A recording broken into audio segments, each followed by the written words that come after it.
Hi Sagittarius, welcome, and this is your reading. Be open-minded po, hindi po halos lahat makaresonate.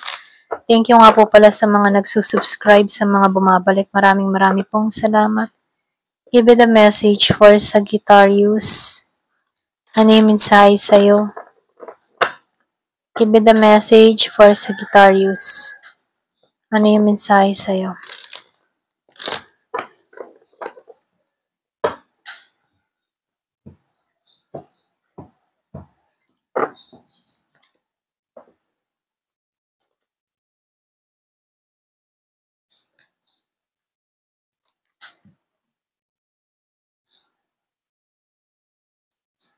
So, meron akong nakikita dito ang regalo kang marireceive. Meron kang regalo marireceive mula sa tao na to.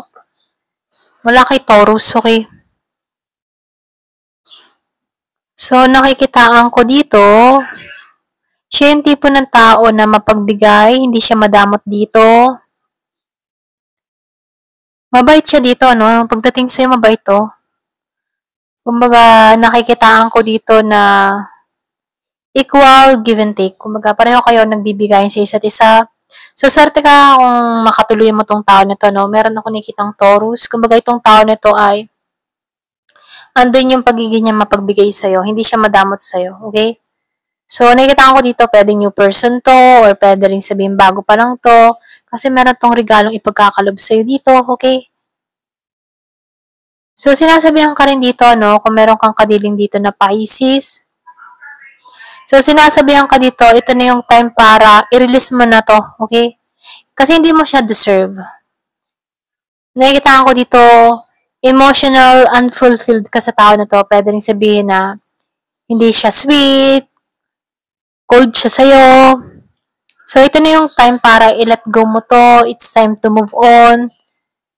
Alisan mo na to. Kasi nakikita ko dito, hindi to nagpakatotoo sa'yo. Kumbaga, kulang effort ng tao na to kaysa sa ditong parating sa buhay mo. Okay? So, nakikita ko rin dito, merong give and take dito kay Taurus. Pero pagdating kay Pisces, ito na yung time para i-let go mo na to. Time to moving on. Or pwede rin siya, nagmo-moving on na rin sa'yo kung merong kang atraso sa tao na to, no? Meron ako nakikitang inalisan, okay? Kung sino yung umalis dito, no? So, nakikita ko dito, may umalis. So, nakikita ko rin dito, yung iba sa inyo kaya inalisan mo to, masyado tong mainitin ng ulo, okay? Madali tong masyadong moody, ayan. So, lumalabas din dito na itong tao na to, demanding, ayan, masyado siyang demanding dito. Lagi yung pamamaraan niya ang nasusunod kaysa sa iyo, okay? So, nakikita ko dito, ayaw nitong tumanggap ng opinion mo, siya ng siya.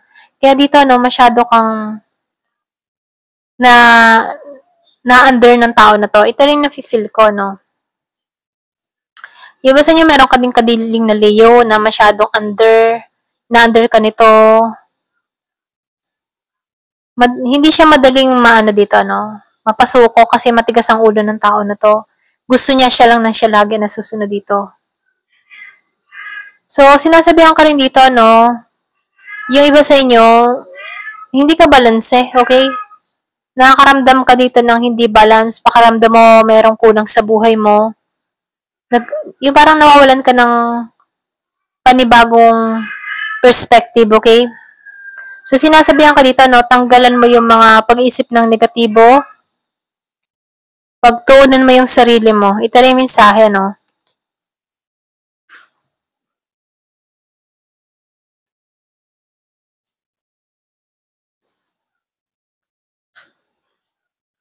So, lumalabas din dito, yung iba sa inyo, meron ka mga pinagdaanan nung nakaraan or ng kabataan mo na masakit kung bakit nawawalan ka ng tiwala sa tao, okay? So, ito yung blockage. Ito yung challenge para sa'yo, no? Kailangan mong tanggalan yung mga masasamang experience mo. Yung mga hindi na karapat-dapat sa'yo. Kasi nakikita ko dito may papasok sa buhay mo.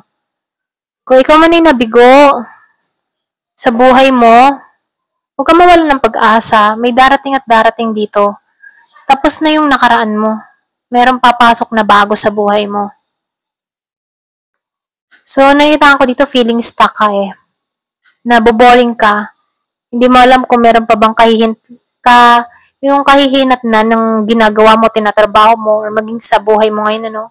So, huwag kang mawala ng pag-asa. Merong paglago na mangyayari sa'yo.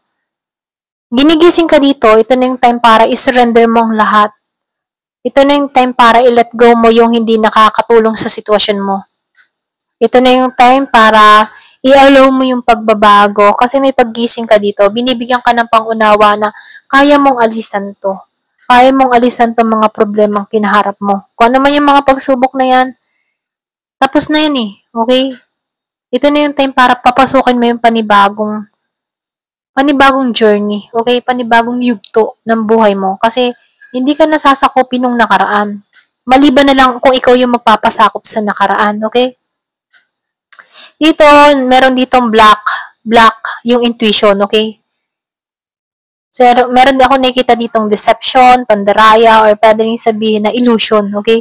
So, kung ano man yung mga gumugulo sa isipan mo, maging aware ka. Kasi, kilala mo yung sarili mo. Kilala mo kung ano yung makakabuti para sa'yo. At dun ka magtuon, okay?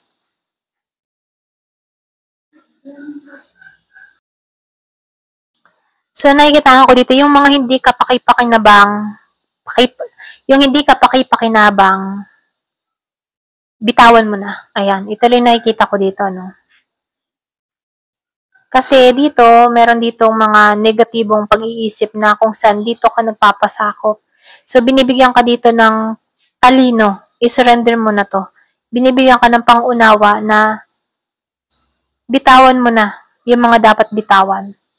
Kasi nakikita ko dito yung malaking pagbabago na parating sa buhay mo. Okay? Kumbaga, kung ano yung binigay mo, ipagkakalob din sa'yo. Ayan.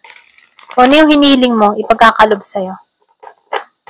Dito sa Six of Coins, meron ka mga track na toes. Kumbaga, itong tao na to ay meron kayong give and take. Pareho kayong nagkakasundo. Pareho kayo ng may pagkakaisa. Ayan. Ito rin nakikita ko.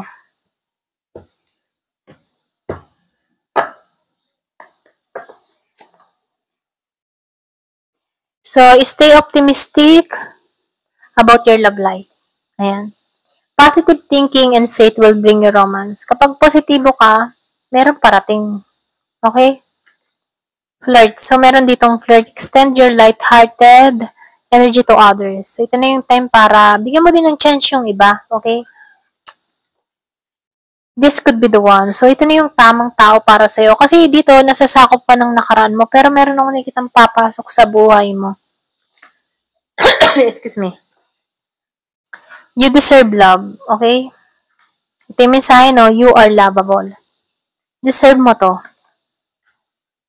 Healing family issue. Okay? Meron ako nakikita dito. Your love life benefit as forgive your parents. Kung meron kang mga pinagdaanan, kung meron kang karanasan, sa kabataan mo na hindi maganda, na kung saan ito yung nagmula kung bakit natatakot ka magmahal. Pwede yung iba sa inyo, broken family, na kung saan takot ka na rin sumubok na magmahal. So, sinasabihan ka dito, healing your family issues. Hindi ka, yung nangyari sa pamilya mo before, hindi na mangyayari yun sa'yo. Okay? Keep an open mind. Your soulmate may differ from your unusual type and expectation. Trust. Magtiwala ka. This situation calling for you to have faith. Express your love. So, nakikita ko dito, meron ka ma-attract dito na kung saan express ng tao na to yung pagmamahal. True love, lumabas ang true love. This is the romance of a lifetime. Ayan. Hanggang dito na lamang po. Thank you for watching. Love and peace.